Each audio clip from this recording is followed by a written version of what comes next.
Crolister here with the continuation of the Crash Bandicoot Warped playthrough series. I completed Deep Trouble and Road Crash in the previous episode, and we're continuing on from there. Dino Might requires the yellow gem elsewhere in order to get both of its gems, and the requirement for the yellow gem is 10 of the relics. So that's not going to be until much later.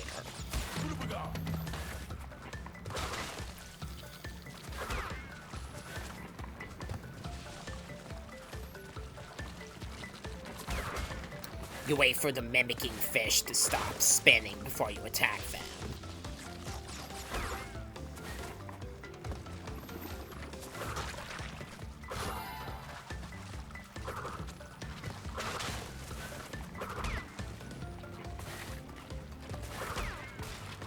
Spin the egg. Baby Tyrannosaurus Rex. You can ride on him.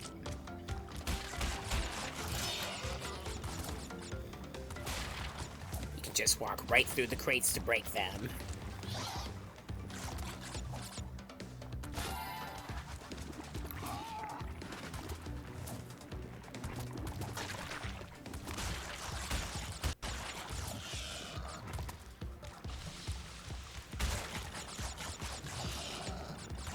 This is as far as you can get with him.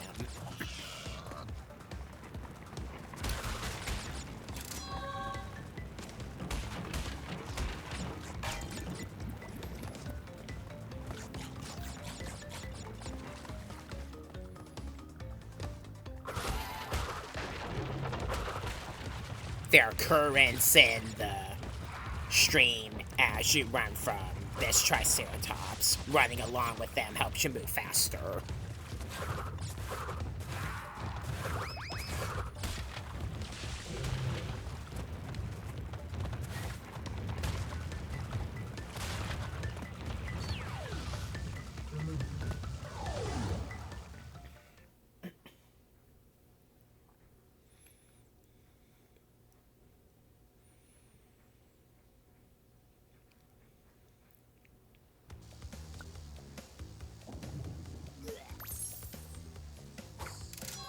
Here's where we're to get the purple gem.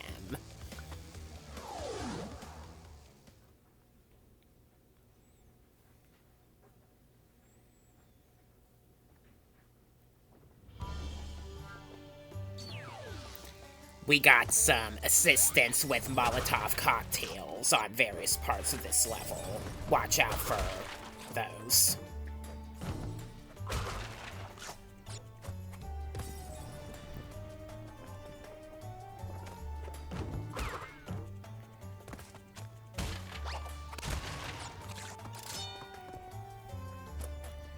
Again, jump on or slide kick the monkeys rather than spinning them.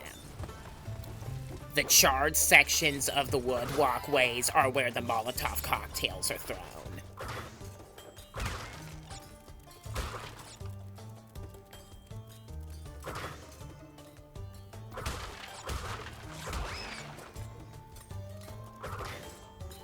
Since Crash cannot move forward or in any direction while spinning while hanging on the ceilings, it would be best to wait for the scorpions to really approach him before you spin.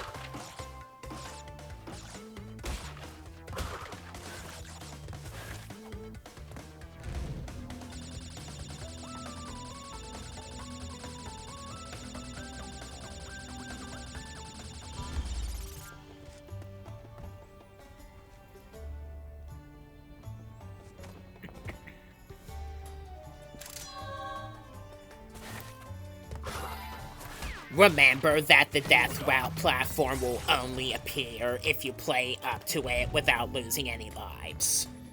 If you mess up, you'll have to restart the level. This is where the purple gem is found.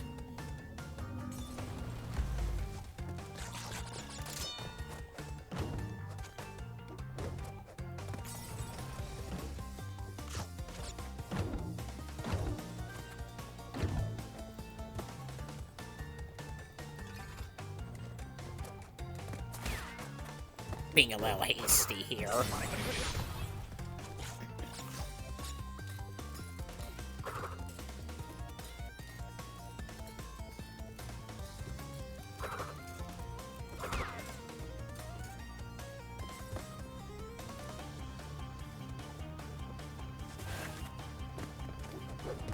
There.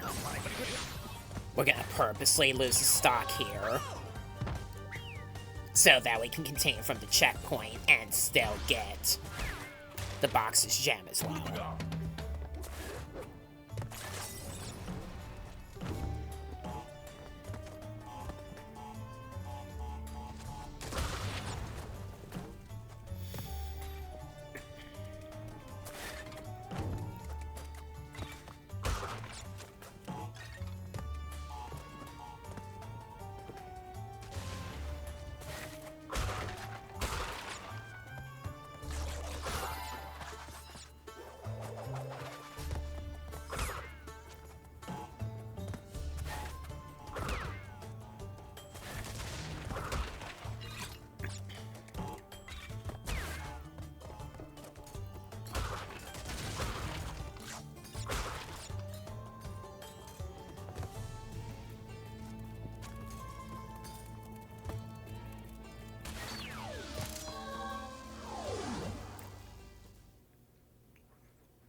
Crashed a few parties before, but I never expected you to make it this far.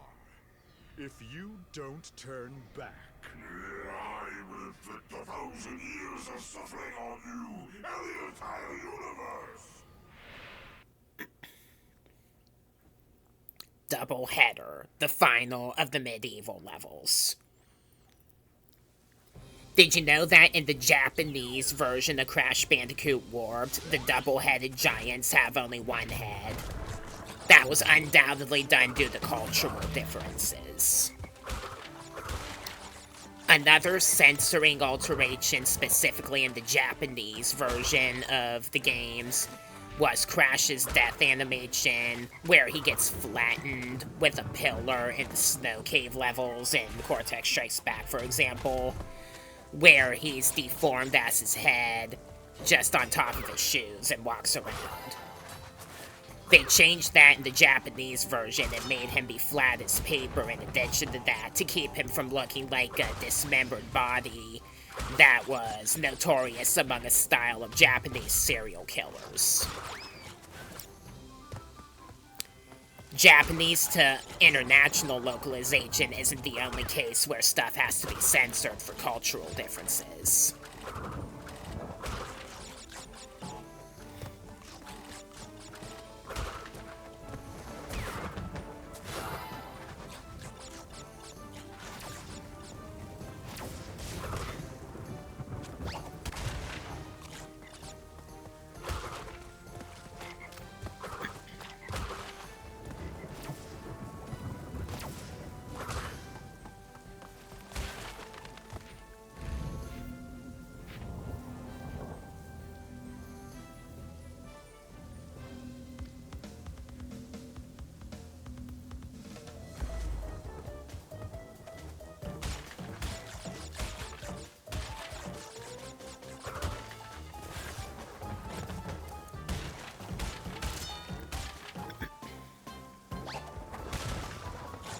You have to crouch and double jump to get past these in order to beat this bonus round properly.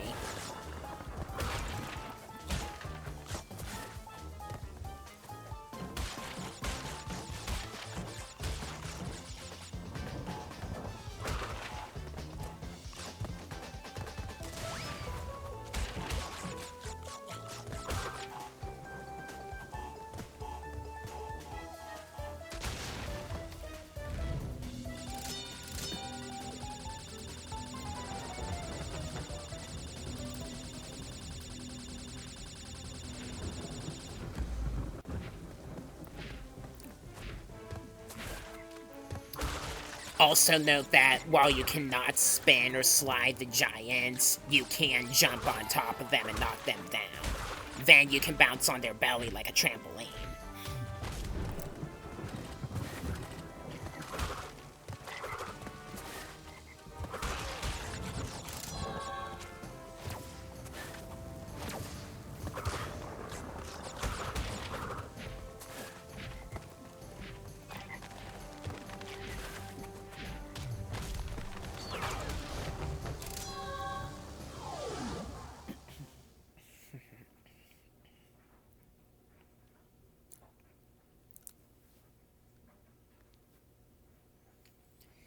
So with this, we are to fight Dr. Nefarious Tropy, the creator of this paradoxical gadget himself.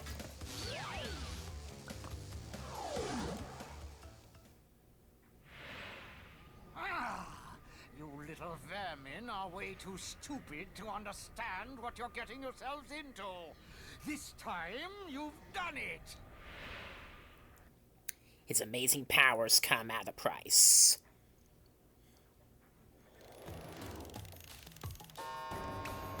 Now you're on my time, you little skunk! Give me the crystals! Double jump over the rocket, and then double jump to get past the energy phases. Then he makes a platform and tires out, and you quickly go to him and spin him.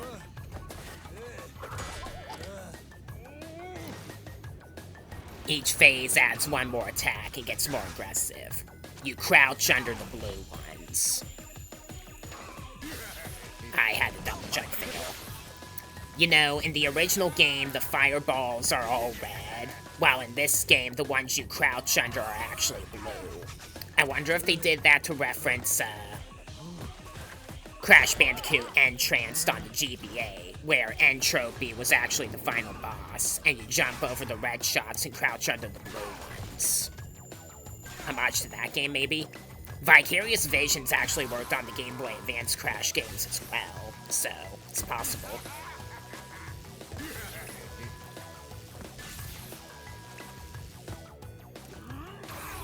Be careful crossing these. Ha! Got him just before he got back up. My time is up, but yours soon will be. Because, you know, I'm the master opponent. The Death Tornado is your prize for beating N Tropy. And then,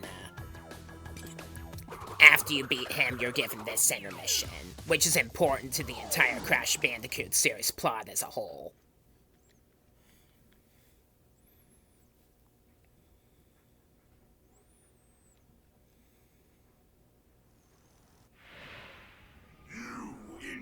Insignificant morons! By defeating Entropy, you have placed us all in grave danger! Crash, Coco, you must realize that this time twister machine is very delicate. Without Dr. Entropy's constant care and control, who knows what it will do? The reason why they say that is because, like, have you ever heard of the butterfly effect and paradoxes? Tampering with the past by getting the crystals and whatnot caused breaks in the past and paradoxes.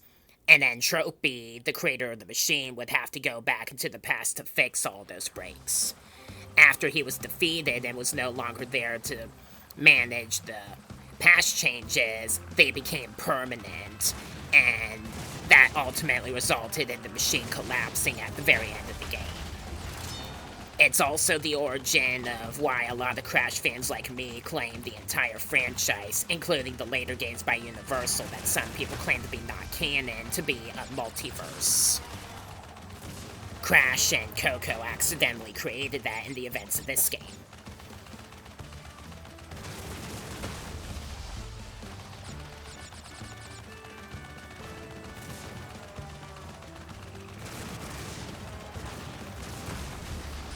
I like to shoot the assistants down as soon as they come up. They come in groups of 3 after a bit. And if you fail to shoot them before they U-turn and start firing at you, do a barrel roll to avoid damage with the machine gun shots. Depending on your alignment, you might still take some hits. The white balloons with the red cross on them, if you break them or the crate they have, will recover your vitality a little. The level is completed after you shoot down all the blimps. Except you obviously have to shoot down all the boxes as well to get the gem.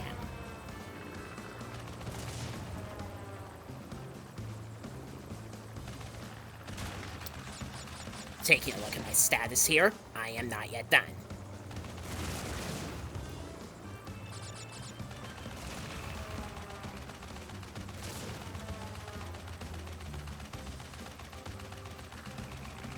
And it was a health balloon, no less.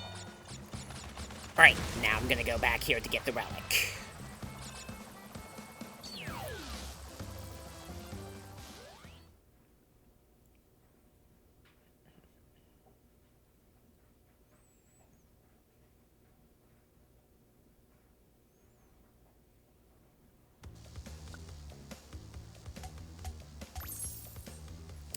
You're supposed to have to play as Coco in Bye Blimps. Except in the Nintendo Switch version of Sane Trilogy, you can use Crash or Coco in it at will.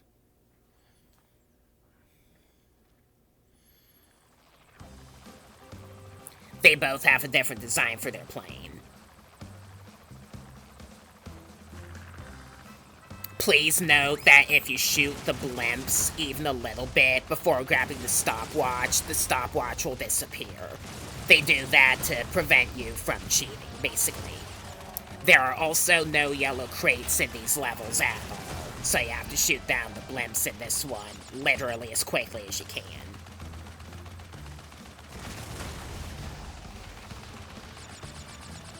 In about the route that I'm going in, except I still got a gold.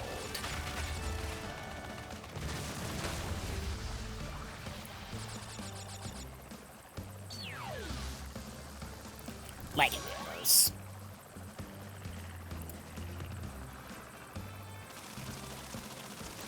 I got some more platinum relics in this playthrough to come in the later episodes, so whatever.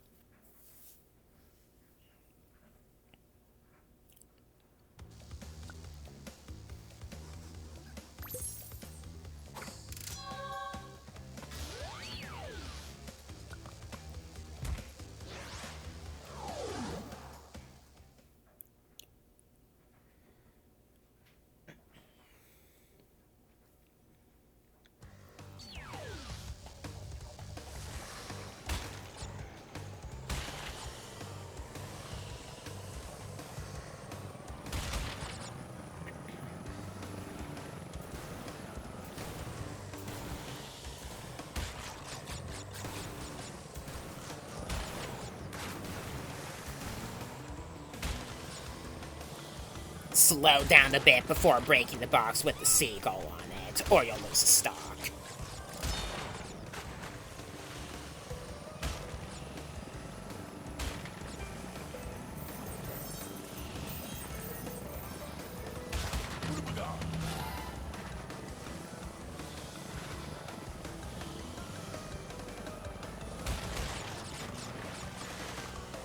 You want to go to the right of this island, as there's some, well, hidden crates here. And what about those 3 extra lives you see there? I'll show you how to get those in a bit. They're not there for no discernible reason. Same as with the extra life chests at the end of Ice Cavern in the original Spyro. There is a way to get those.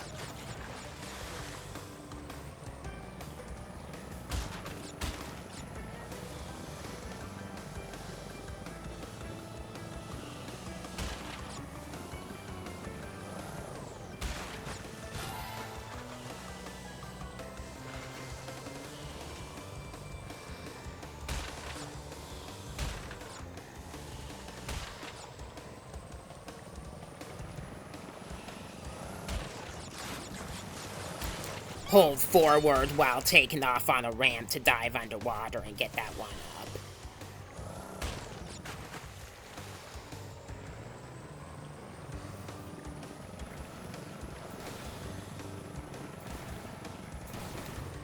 Alright, now, the yellow course line buoys, there's a slight indentation among them, and bypassing it allows you to get those 3 extra lives. See right here?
Going back in for the relic now.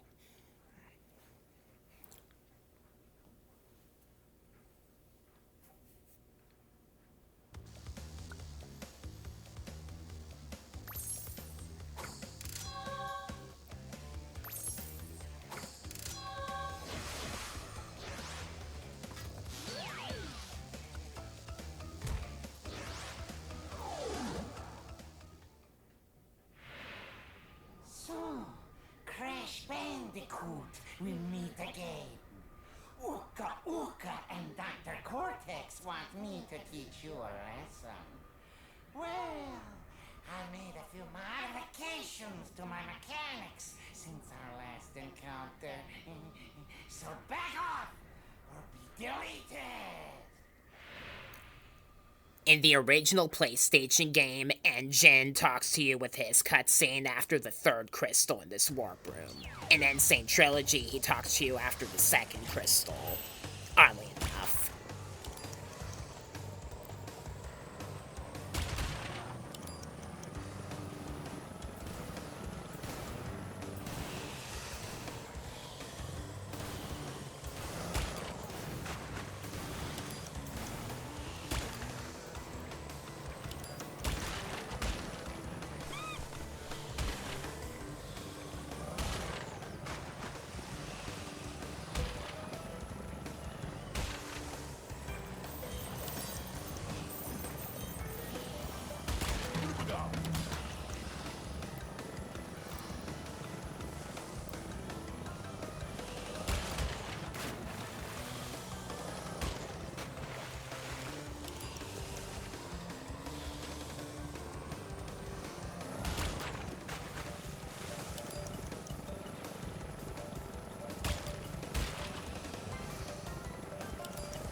Some sloppy maneuvering ultimately costed me a platinum relic here.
That was not the best I could possibly do, believe me.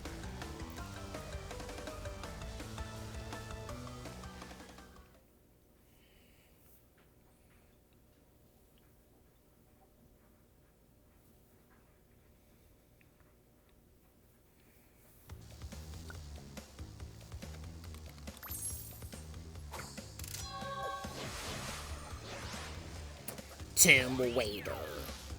The name of it is obviously a reference to Tomb Raider, a popular PlayStation series. The trilogy was re-released on the Nintendo Switch, and apparently England thinks Lara Croft is more iconic than Mario, which I disagree with strongly. Anyways, wade obviously means to walk in water. And there's obviously flooding in this ruins. You have to be careful as the water ascends, because Crash can't normally swim.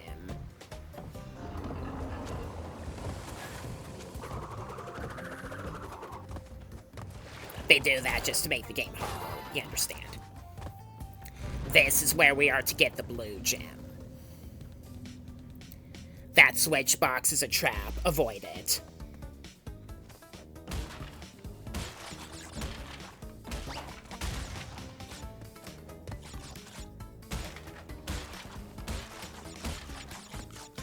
And you can optionally get those boxes before hitting that switch box, which makes the explosives appear.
Gonna have to wait due to recklessness.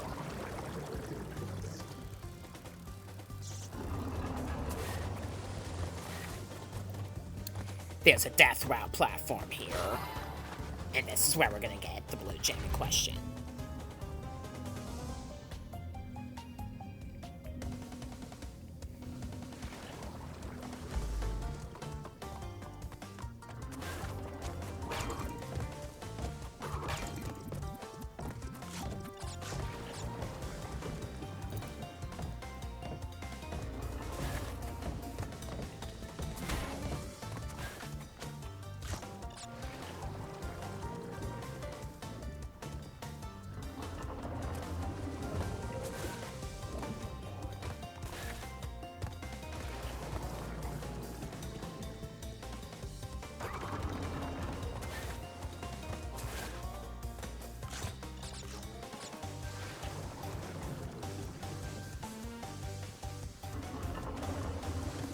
Gotta be extra careful with these pusher blocks.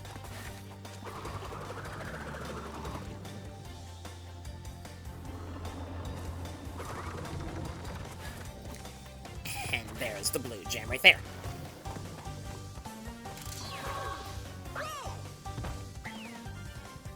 We're gonna do the respawn trick in order to get through the level with the box gem and the crystal both on hand. It saves the player one re-entry.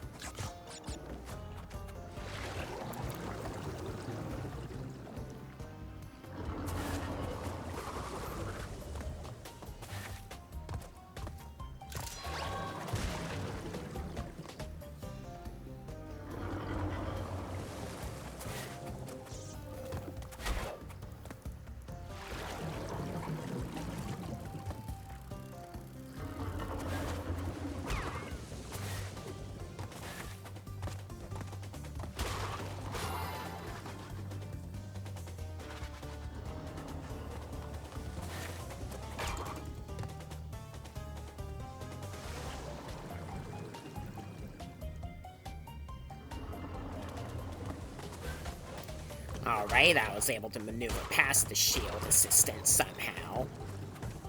After a slide kick missed. You obviously need to stay away from the spike and hopping coffins, or spin them while in midair. Less dangerous versions of those enemies exist in Spynxinator, which is next.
There are 4 very easy to miss boxes at the start of the level, back here.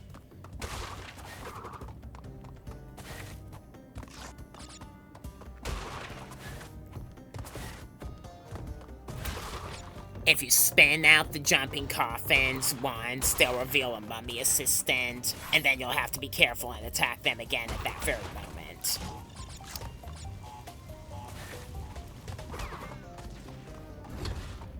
You can double jump and then Death Tornado spin this corner.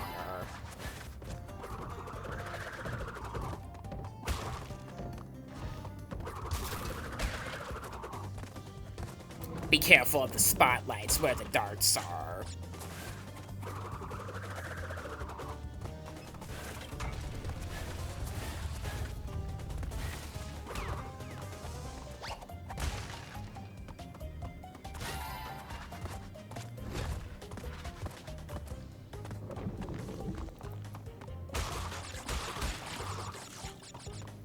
You could get the gem in the alt route if you were good enough and do the respawn trick, except I'm gonna do that separately because I can't do it on command. There's an alternate route I'd like to show you in it anyway.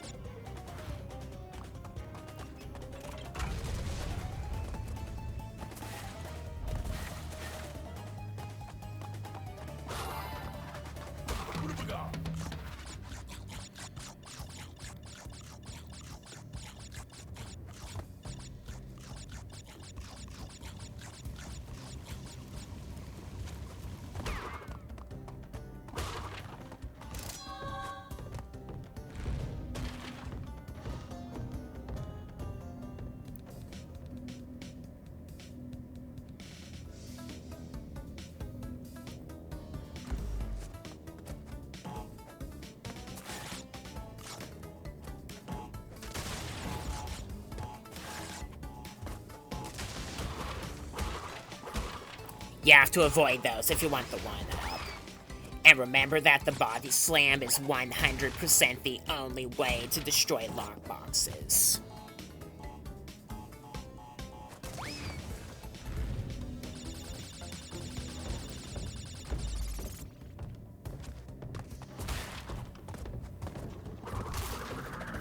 That's the problem with Spynxinator. There's a lot of parts in it where you have to wait. Same as with Tomb Raider.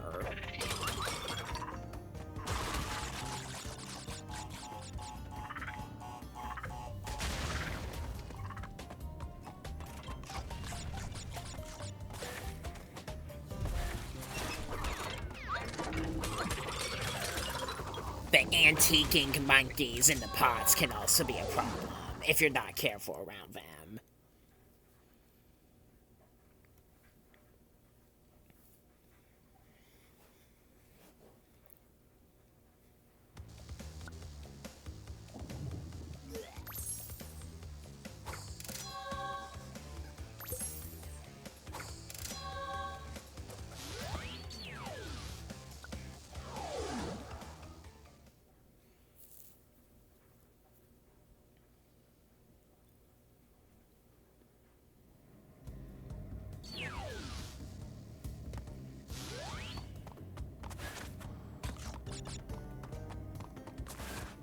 slide, double jump, and that tornado to get to here.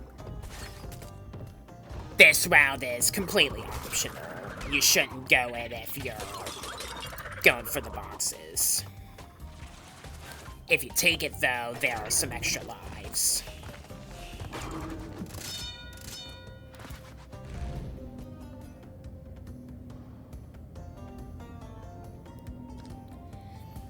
You can actually safely move along the spears while they're fully extended.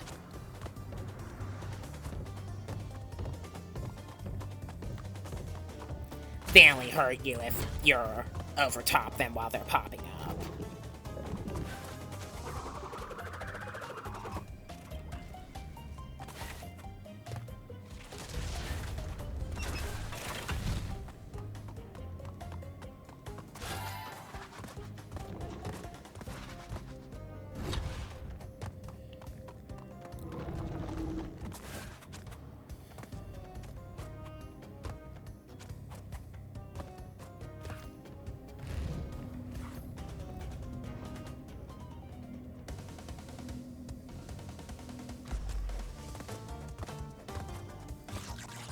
Since I'm not doing the respawn for this one, I can use the iron checkpoint crates. The fact that the entire floor is covered in grease and that you have to maneuver past antiquing monkeys and traps is not very convenient at all. Just remember the slide to dictate your direction and to do a body slam if you need to come to a stop, like here. Then you want to do the death tornado to clear out the cobra at the end. And there.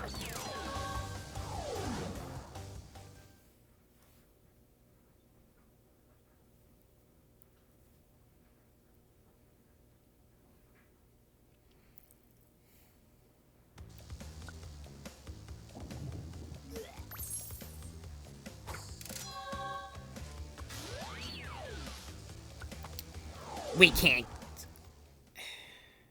My obnoxious brother is thumping the ground while I'm trying to record. That's what the problem is. We can't get either of the gems in Future Frenzy until much further notice, after we start getting relics, so... I'll just get the crystal and get through this one as quickly as I can.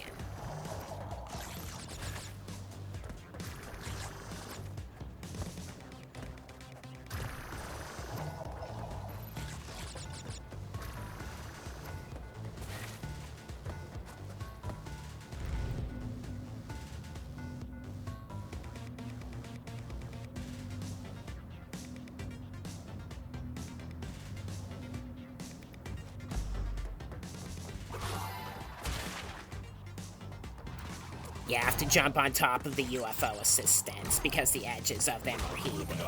And the ones that are in midair also have a tractor beam that you gotta be careful of as well. Wait for the quill machines to retract before you attack them.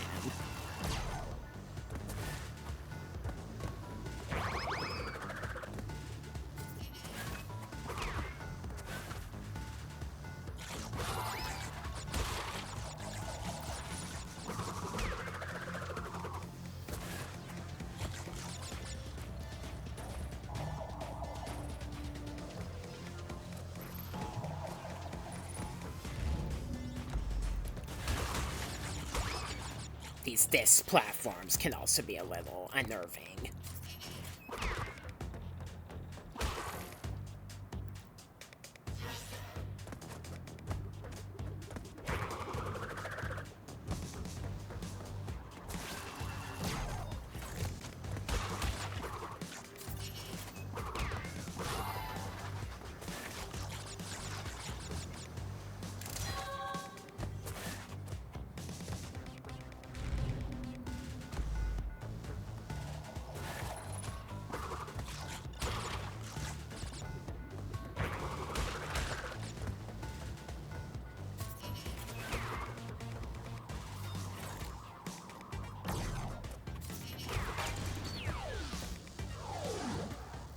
We'll come back to that one in the next episode of this video series.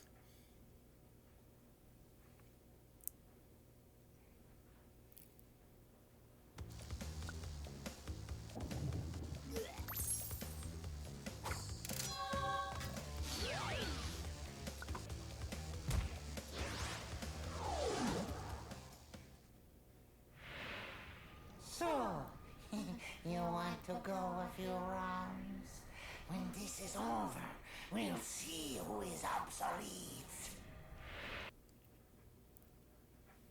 I've always found this boss battle super fun. It's just a little bit harder to damage him in the Sane Trilogy since they tuned down how much you can hit him at once through auto-firing. So it'll take a little bit longer in this game.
They actually show Pura assembling onto Coco's ship during an intermission in this version of the game, making the fact that happens a bit more clear. And you can damage this one a little bit faster with the additional firepower. There are just more components you have to worry about. The sturdy rocket shot from the lower middle component can be destroyed if you shoot it enough.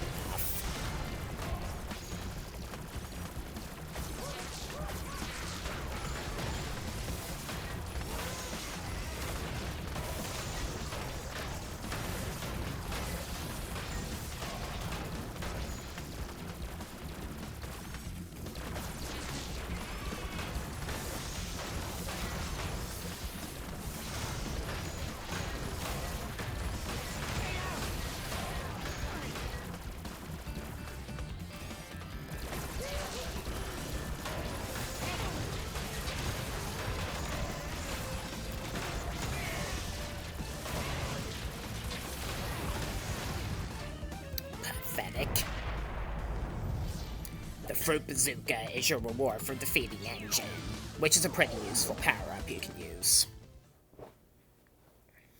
Got another intermission.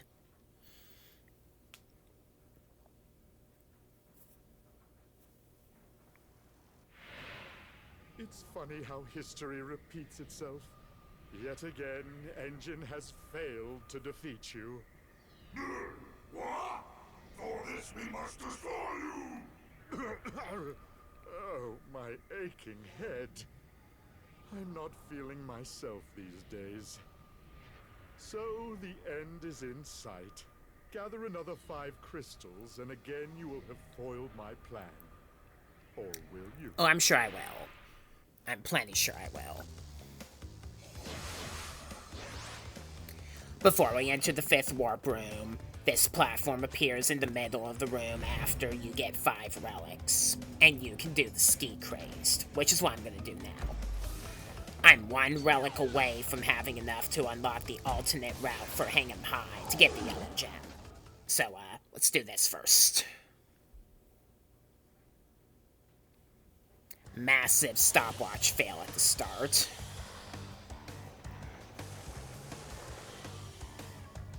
There we go.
careful. That didn't stop me from getting a platinum relic, though.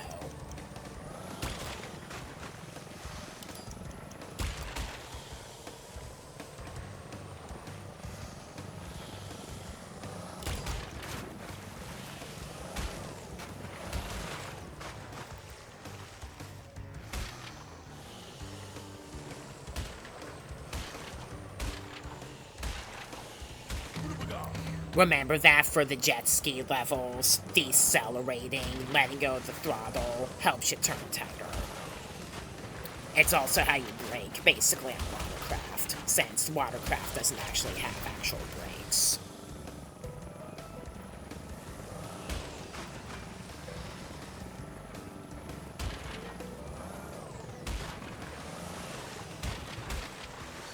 And there's a plat relic.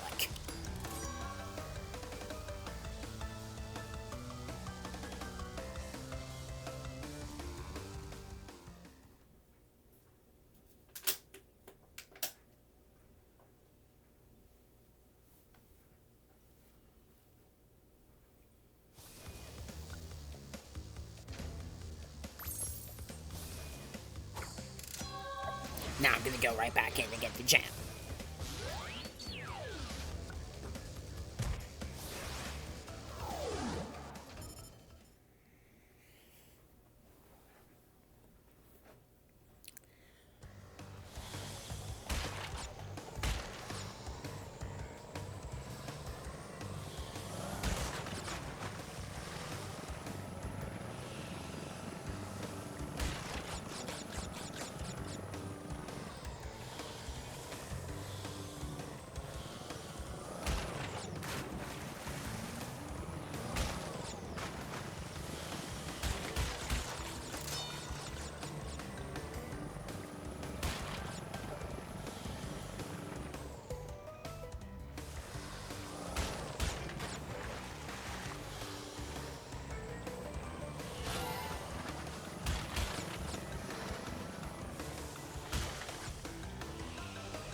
Gotta go back to get that one.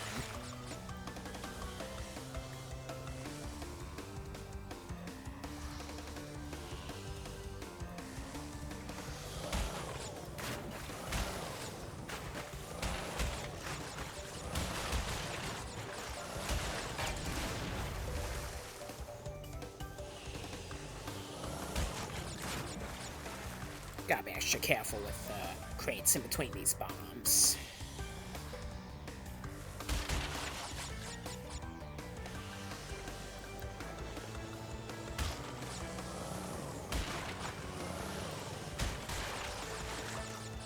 And we're off.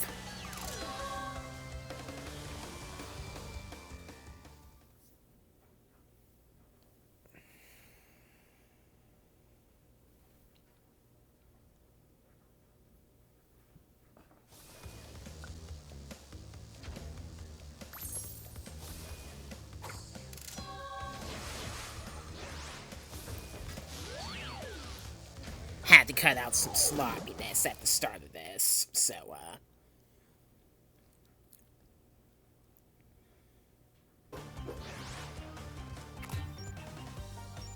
you can use the fruit bazooka to destroy crates and enemies at a distance.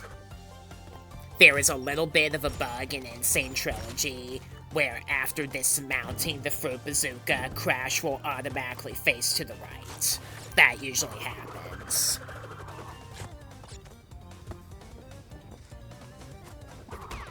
That's not such a big deal compared to how many glitches Spyro Year of the Dragon and Reignited Trilogy has, though. And what kind of glitches it has. So there's the yellow gem.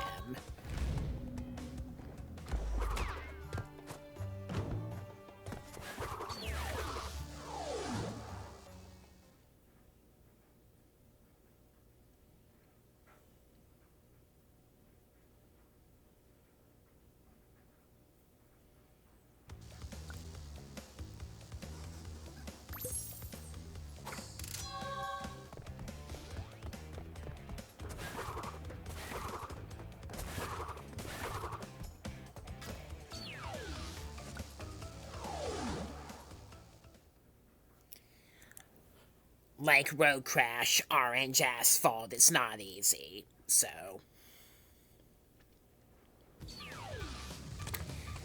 Like with any game, memorization is key.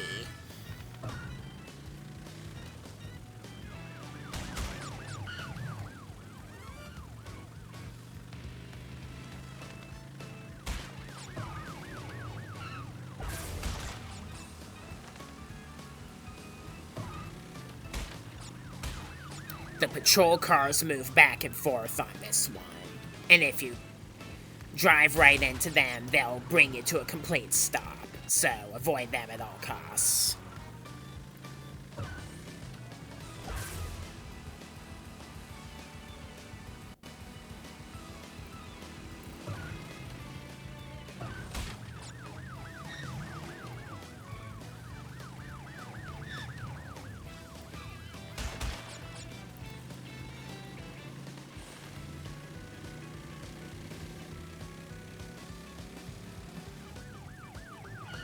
Problem which there's one right in front of a ramp that has a box behind it. That's not convenient at all.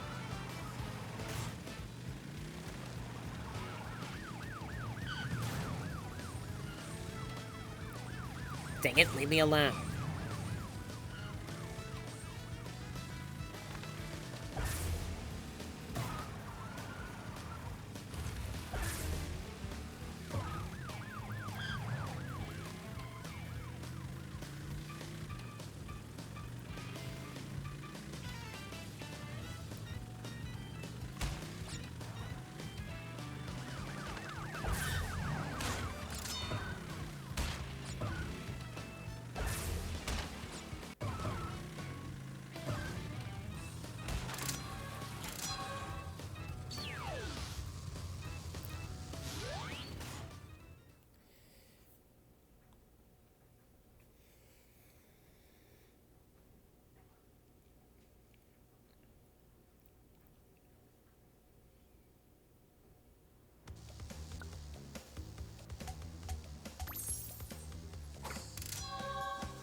Still gotta get the relic.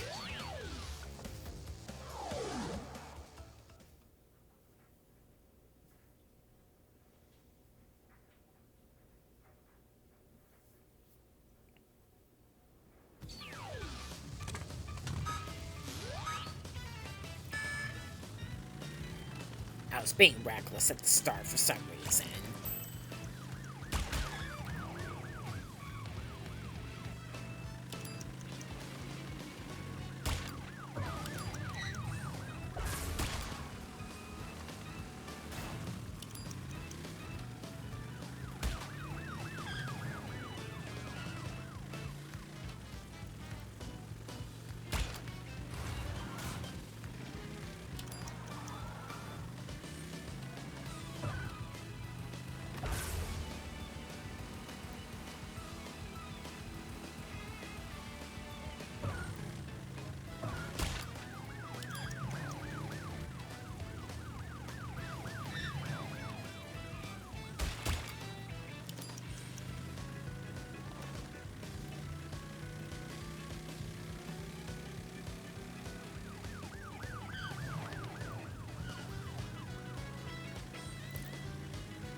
At least it's easy to get a platinum relic in it.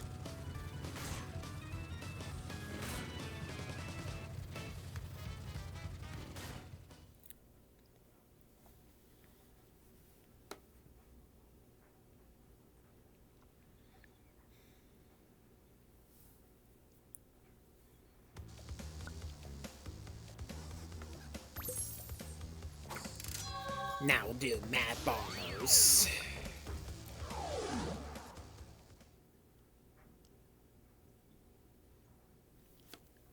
Again, with the jetpack levels from the previous game, if you prefer to have up and down angling inverted, you can configure that from the game's options. I'm pretty much ambidextrous where up and down aiming in flight games like this is concerned, so I can play with the default configuration.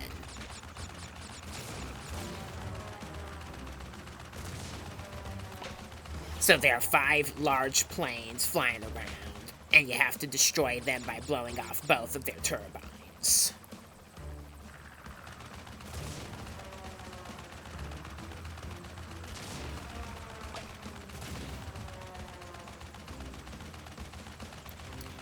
You have air brakes in Sane Trilogy to help you slow down and make it easier to shoot the bombers as they come, if that helps.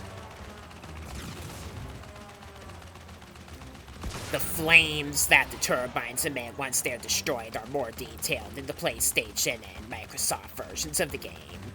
This is a Nintendo Switch version, so the graphics are a little bit lesser. You know, hardware limitations. The Switch successor, from what I hear, is going to have significantly better graphics than the Switch, possibly about the same as the PlayStation 4, if not better, from what I've heard. So that sounds pretty interesting. As you know, Shuntaro Furukawa officially confirmed that the next console to succeed the Switch is imminent to be announced from this recording. So that'll be exciting to see.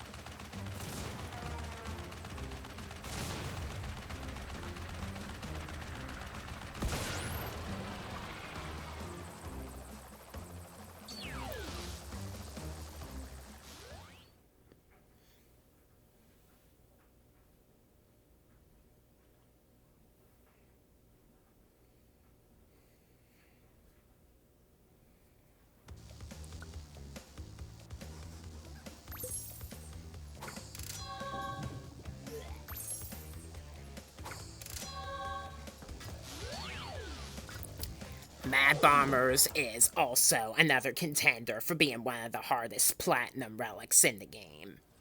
Occasionally, I have trouble getting a gold relic in it, even, so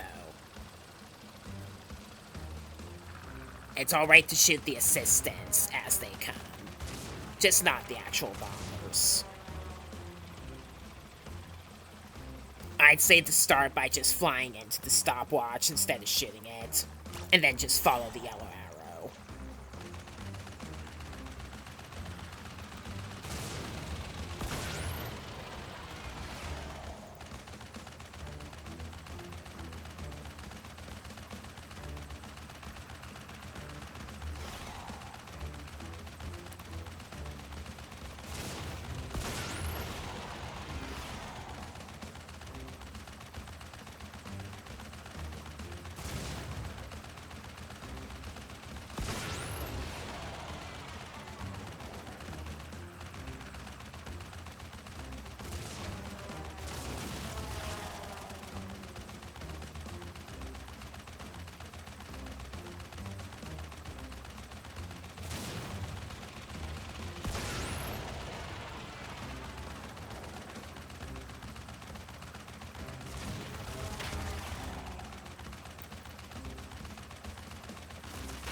So, yeah.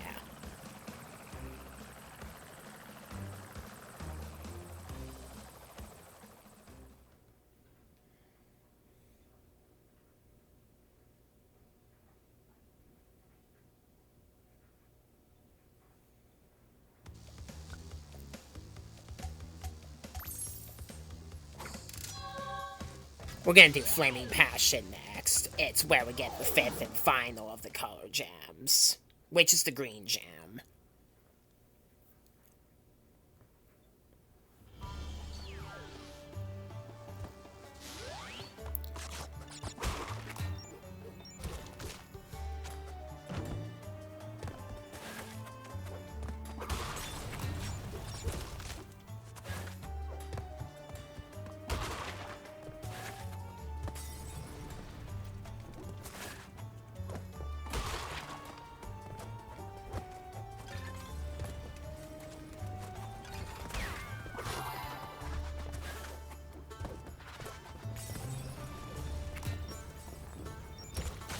You can destroy the assistants in the windows that throw Molotov cocktails with the fruit bazooka.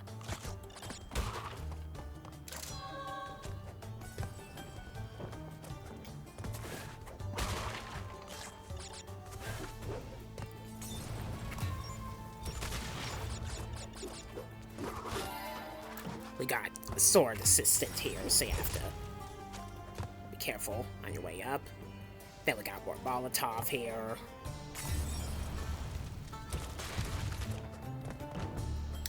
Shoot the box you see up this ledge with the bazooka before entering the death route platform.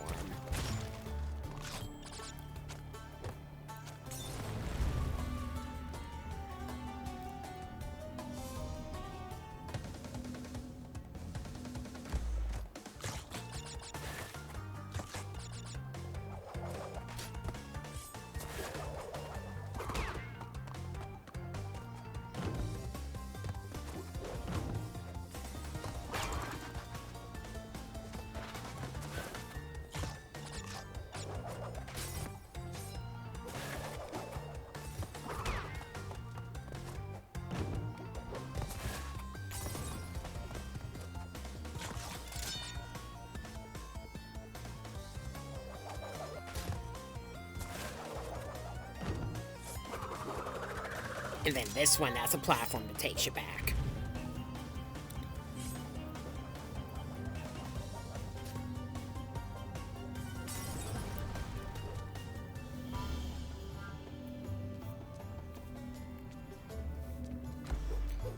So we can continue on from there.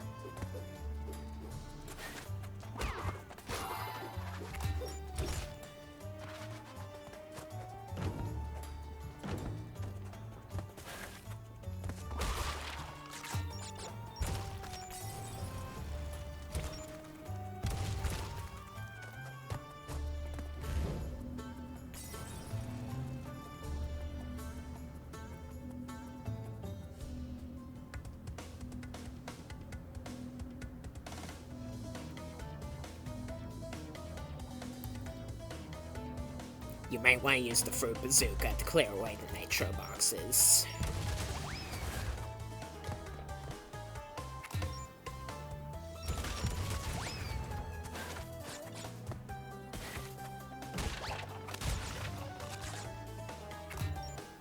And you require to use it in order to get rid of these.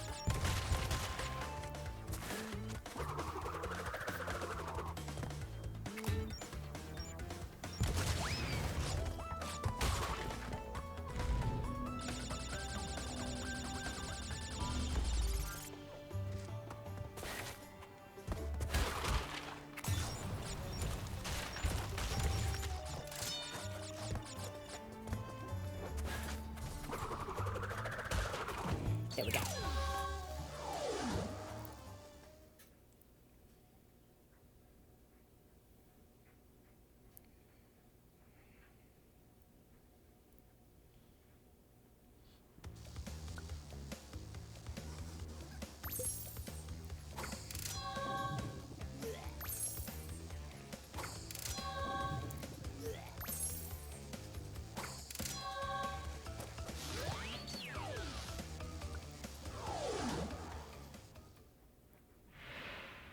Crash, Coco, remember, it is not only Dr. Cortex that we battle.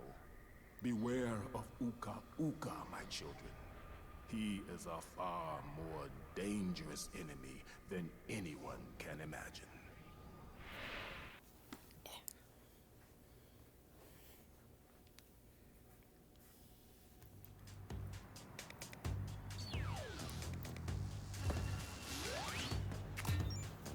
So,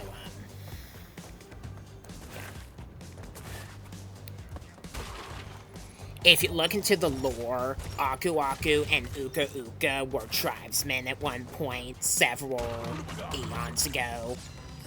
Like, they were Papu Papu-like characters, basically. And after they grew old and knew they were going to pass along soon, they found a spell that would give them eternal life if they simply swapped their bodies to have their masks contain their soul instead. And that thus gave them eternal life, in a way. And for an unknown reason, Uka Uka progressively became evil and corrupted. And Aku had to imprison him. The fact that they're spirits encased in masks does make the whole plot make a little bit more sense, in my opinion.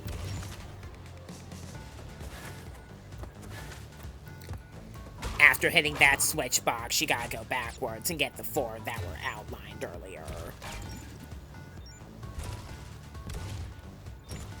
And after all of them are switched, notice how the box at the top of the trampoline stack is still outlined.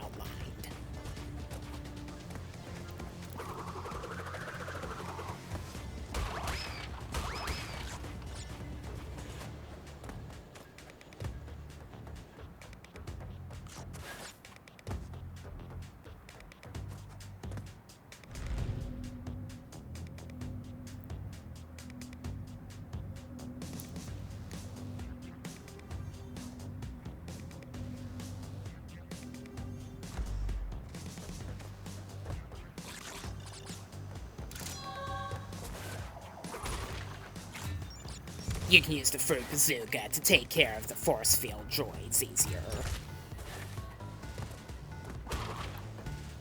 Using the bazooka on the quill machines will overturn them, rather than destroy them.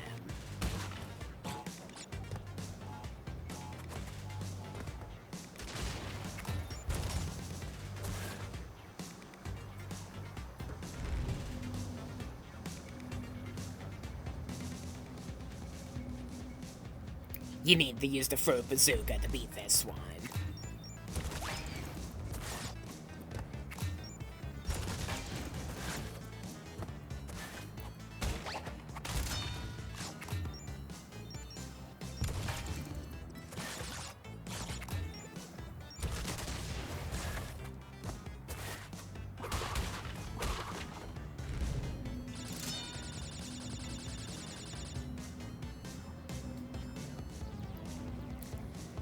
The mirrors were also stripped of their reflections in the Nintendo Switch version of the game because of hardware limitations.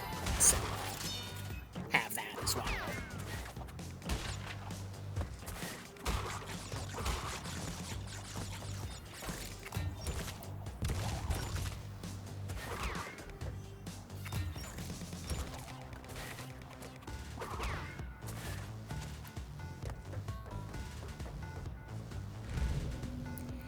The green gem is necessary to get the gems in this level, both of them.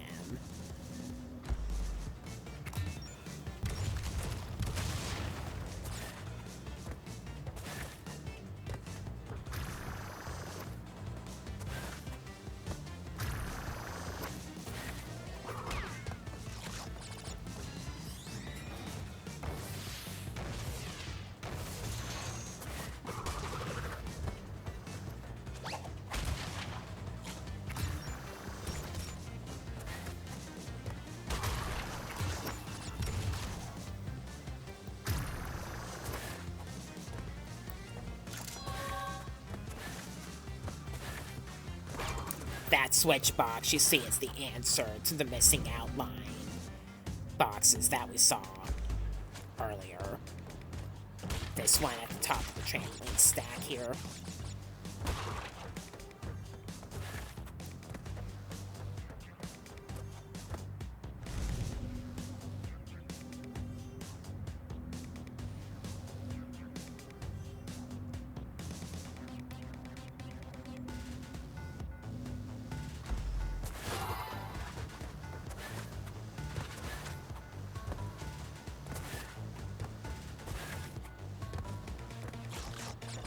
And these ones down here.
This leaves Bug Lights. Somewhat inappropriate name for a level, being that it was kind of named after a brand of alcohol. So, whatever, Naughty Dog.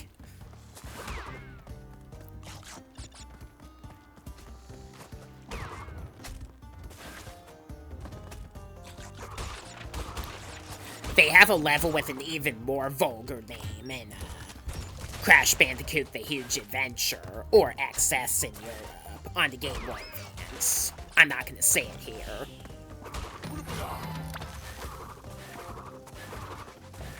Just like with the night levels from Cortex Strikes Back, you gotta bud up with the fireflies and make good use of them while they last on your way to the next one in order to see.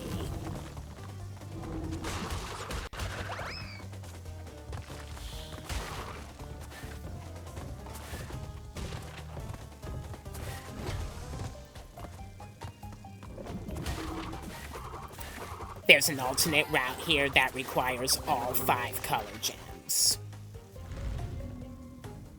We're gonna do that now, having taken the checkpoint box you just saw.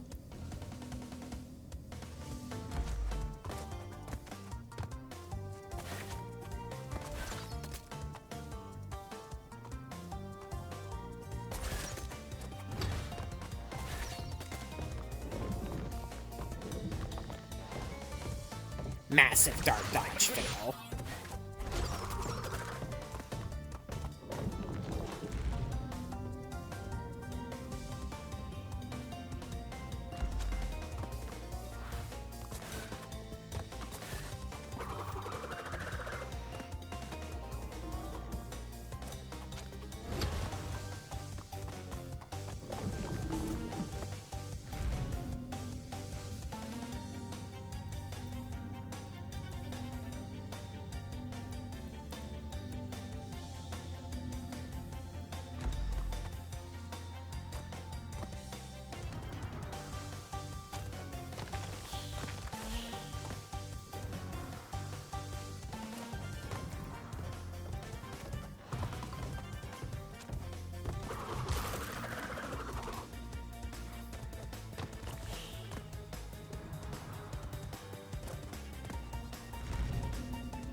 Then we're gonna do the respawn trick again.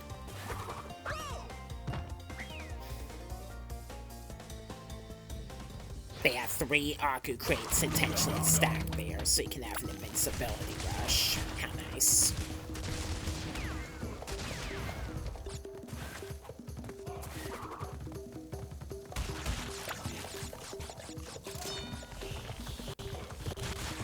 Yeah, you can also destroy locked boxes with Aku Invincibility, which can destroy pretty much any item in the game that is destructible. Just carrying on from saying you had to body slam them.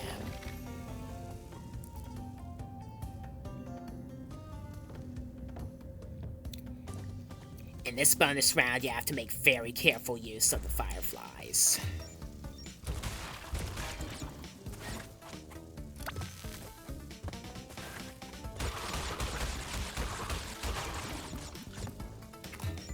I recommend fruit bazooking the bouncy boxes there.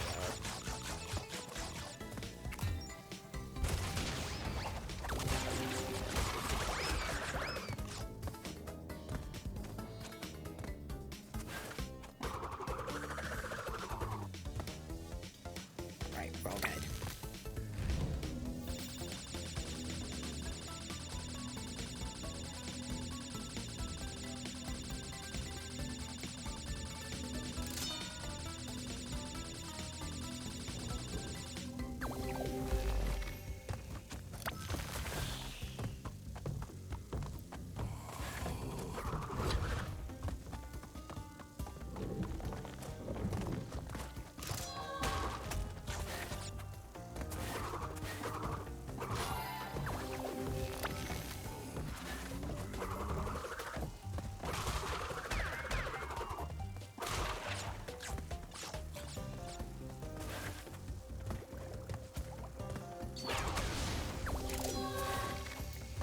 So we have all the crystals and most of the gems. Let's wrap up an any percent playthrough.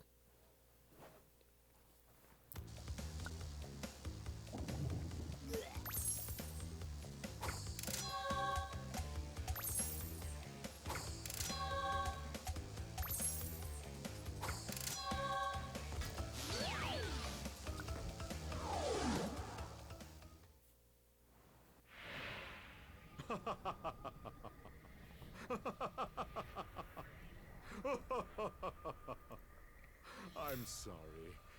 This is the part where I'm supposed to be angry, full of rage, incensed beyond belief. Once again, you have outsmarted and outspun my best henchman. I should be rather upset, shouldn't I? And in fact, we're furious. But it seems you have overlooked one small detail, you little orange delivery boy. Now that you have gathered all the crystals, all we have to do is take them from you.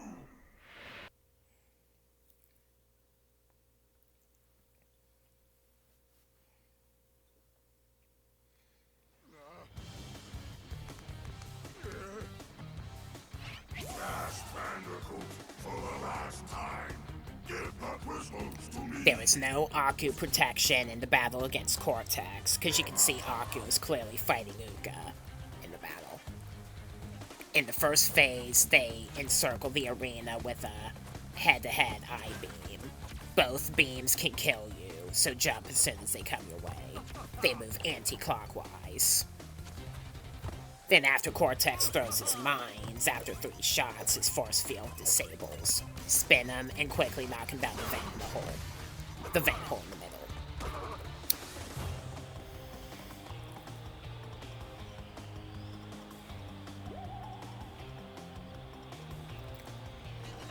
Next, Aku and Uka will do a cyclone attack.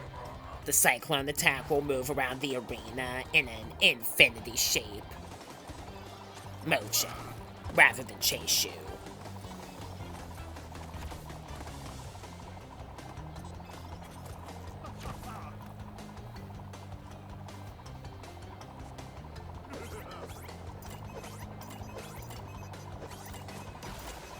On this phase, you have to be more precise with the direction you're facing in while you're spinning Cortex, making it a little harder.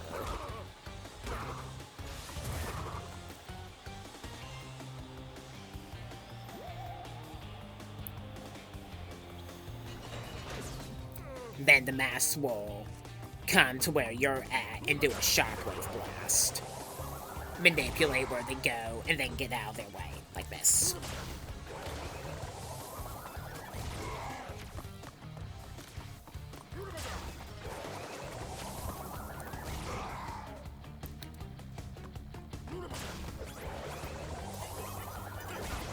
In the original game, they will continue their attack after you knock Cortex down.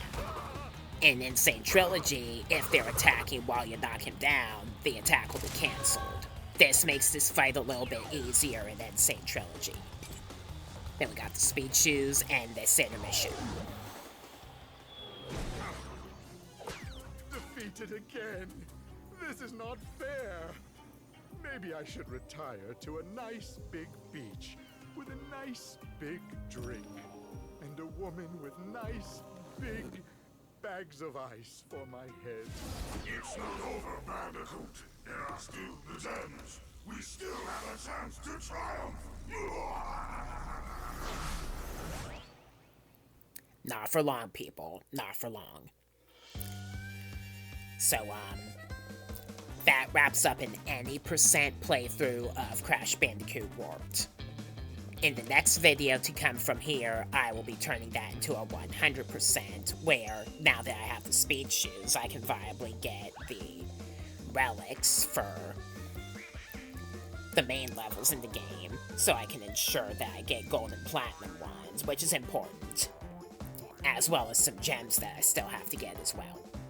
So, in the next video from here, that will be a 100% playthrough. So until then, I am Crawlister, Master of Ponage. Thanks for watching, enjoyed the 10-minute credits, and I'll see you on the next upload.